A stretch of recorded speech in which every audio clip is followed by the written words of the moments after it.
Hello again. Today we're going to be talking about bonsai styles and sizes.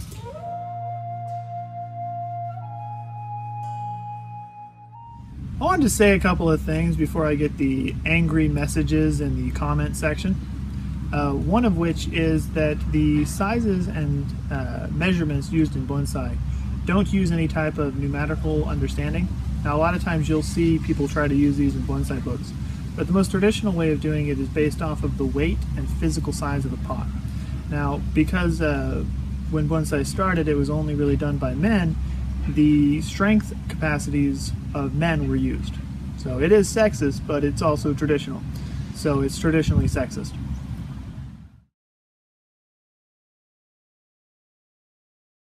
I was just told by my director and most of my staff that I should also mention that I'm not sexist, because apparently they thought that would need clarification.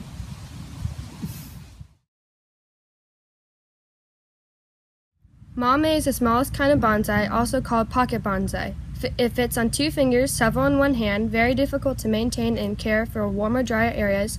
It requires water often. Not many species can be used for this size. The next size is called one hand. It's easily carried in one hand and it's no bigger than 7 inches. Not many species can be used for this size.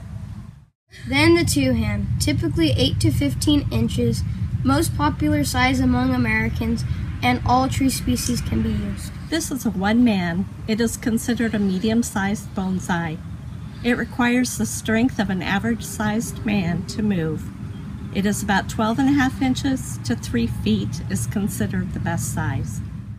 The last and largest size used in bonsai is what's called 2 men and more. Typically the pots on these can be no more than 4 feet in length. It requires a strength of at least 2 men to carry them. Anything taller than 4 feet is called a hachi-oi, meaning it is a yard display tree. One of the more interesting styles of bonsai is the formal upright. These are trees that have a 90-degree angle change between the soil and the core of their tree. Typically in nature, these are giant sequoias and redwoods. Although it's very difficult to force other varieties and other species into this style, these kinds of trees do very well. Informal upright. It's the most common form of bonsai. It's also the most found style in the forest. It has a slightly curved trunk, but not where it's overwhelmingly curved. The apex, which is right here, is straight over the center of the trunk.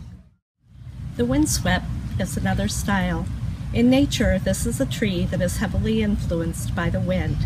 It is often found on cliffs, top of mountains, and near the sea. The trunk leans to the side with the branches moving, indicating the direction of the wind.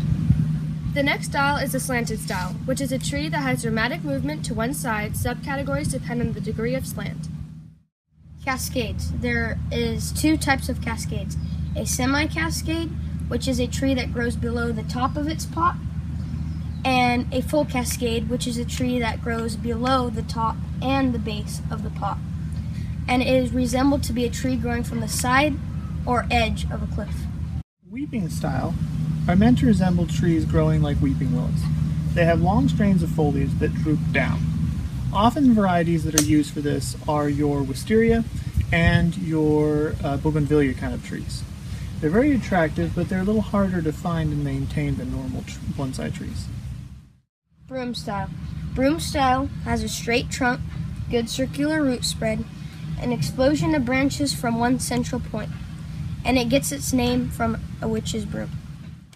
One of my personal favorite styles of bonsai is the forest style. What a forest style is multiple trees of the same species in the same pot. It has to be an odd number, up to 999 trees. At that point you can stop counting.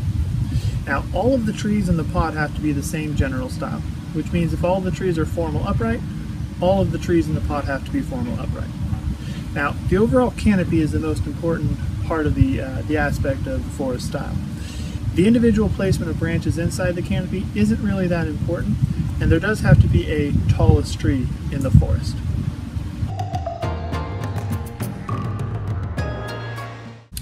Don't forget to hit the subscribe button, like the video, find us on Facebook. You'll find links to everything in the description below.